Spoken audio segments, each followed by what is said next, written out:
ليه احنا مش مرتاحين؟ احنا مش لوحدنا، كلنا بنحس بكده وعمالين ندور على راحة مش لاقيينها. هل عارفين ليه؟ لان دايما في حاجات في دماغنا مش مخليانا نقدر نعيش اللحظة اللي فات بيطاردك، وكل لحظة ندم او حاجة كنت عايز تعملها وما عملتهاش تفضل تلاحقك في كل وقت. انت مش لوحدك، كل واحد فينا عنده شيء من الماضي بيحاول يطارد فكره، لكن في الحقيقة الماضي لو هيفيدك كان زمانه خلى فيك السلام. طب يا ترى ايه الحل؟ عيش اللحظة. الراحة مش هتجيلك لو ركزت في اللي فات ولا في اللي جاي، لكن الراحة هتلاقيها في اللحظة دي، اللحظة اللي ممكن تغير كل شيء لو عرفت تركز فيها. وده مش معناه انك تبطل تفكر، لكن تركز على هنا والآن علشان تقدر تعيش حياتك بكل هدوء. لازم تعرف انك انت مش افكارك، هي مجرد شيء بيعدي في عقلك. الفرق بين التفكير والوعي ان التفكير دايما بيخليك تشيل هم المستقبل او تعيش في الماضي، لكن الوعي هو انك تكون حاضر في اللحظة الحالية. التفكير بيخليك دايما مشغول ومرتبك، لكن الوعي بيخليك هادي ومتصالح مع نفسك. لما تبدأ تشوف أفكارك من منظور المراقب هتلاقي نفسك في حالة سلام داخلي أكبر. خليك فاكر دايما إن أنت المراقب مش المتكلم. ما تتدخلش في اللي بيدور في دماغك، خليك مجرد مشاهد زي ما يكون بتشوف فيلم، مش لازم تتفاعل مع كل مشهد. خلي الأفكار تعدي من غير ما تعلق عليها. لما تراقب بس هتلاقي سلام داخلي في اللحظة دي.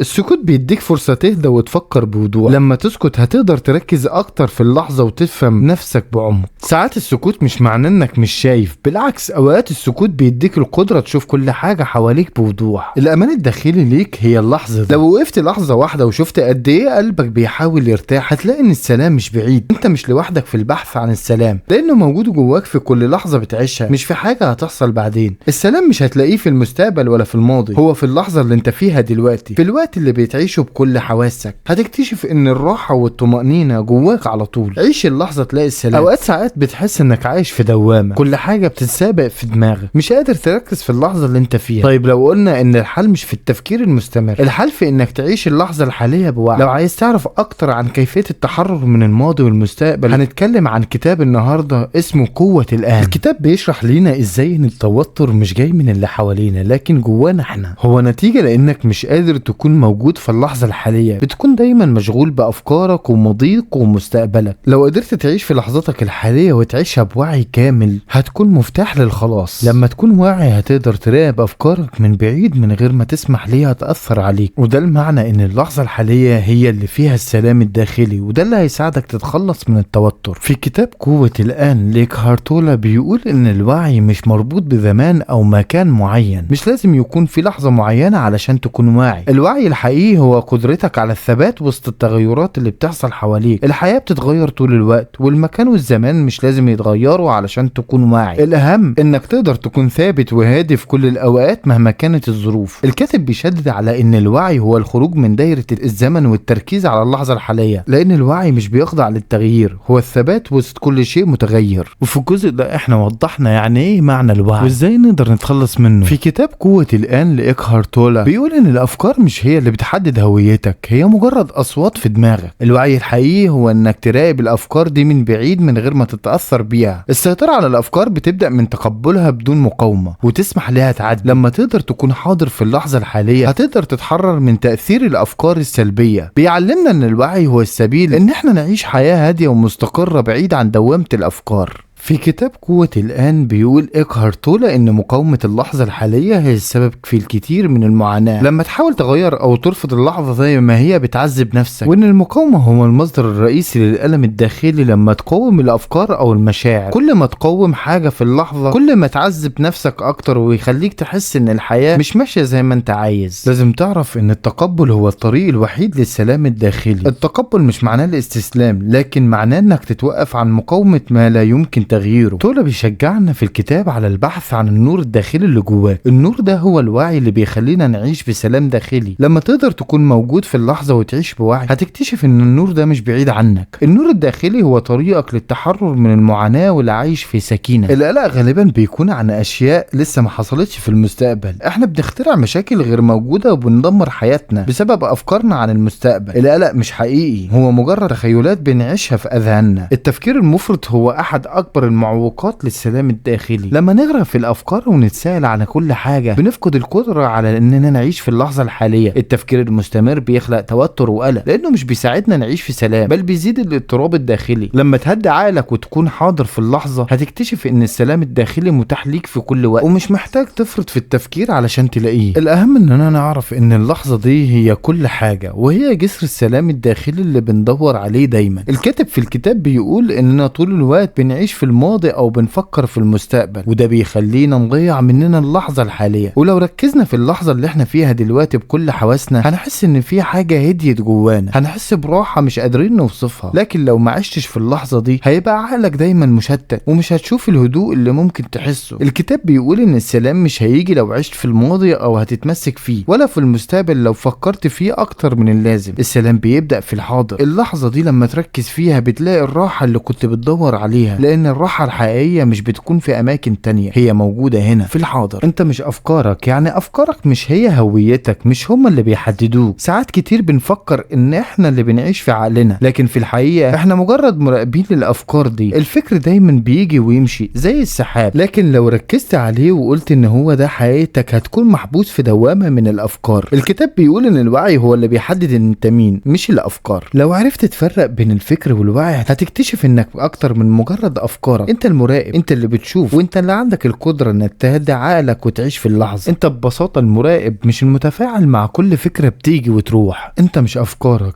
انت المراقب للافكار دي. يعني عقلك بيجيب افكار كتير بس مش مضطر تبقى جزء منها، زي ما تقول كده عقلك زي البحر والافكار زي الامواج. لو ركزت في الامواج هتتعب، لكن لو خليت نفسك زي الشاطئ هتشوف الامواج بتمر قدامك من غير ما تأثر فيك. الكتاب بيقول انك لو فهمت انك مش الافكار اللي في دماغك هتقدر تتحرر منها وتعيش في اللحظة الحالية. الماضي جزء من حياتك لكن مش هو اللي بيحدد مين انت دلوقتي، بمعنى انت مش ماضيك. لو علقت في ماضيك هتعيش طول الوقت مش قادر تتحرر من الذكريات والألم. كل تجربة حصلت في الماضي كانت فرصة للتعلم والنمو. انت مش الشخص اللي كنت عليه زمان، انت الشخص اللي بتختاره كل يوم. انت مش ظروفك، الظروف حاجة بتحصل من بره، لكن انت الشخص اللي بيقرر ازاي بيتعامل معاها. لو فكرت انك مجرد رد فعل للظروف هتعيش دايما في دوامة، لكن لما تكون متأكد انك الوعي اللي بيشوف الظروف ازاي تتعامل معاها. اصدقائي، لو حسيتوا ان الكلام لمسكوا او فتح لكم باب جديد للتفكير ما تنسوش تعملوا لايك وتشيروا الفيديو مع حد ممكن يكون محتاج يسمعه دلوقتي، وكمان ممكن تكتبوا رأيكم في التعليقات. تحبوا نكمل في النوع ده من الكتب، كتب زي كتاب قوة الآن اللي احنا انتهينا منه دلوقتي. شكرا على متابعتكم لينا لحد هنا، ووجودكم ودعمكم هو اللي بيخلينا نكمل. نشوفكم في الفيديو الجاي على خير ان شاء الله.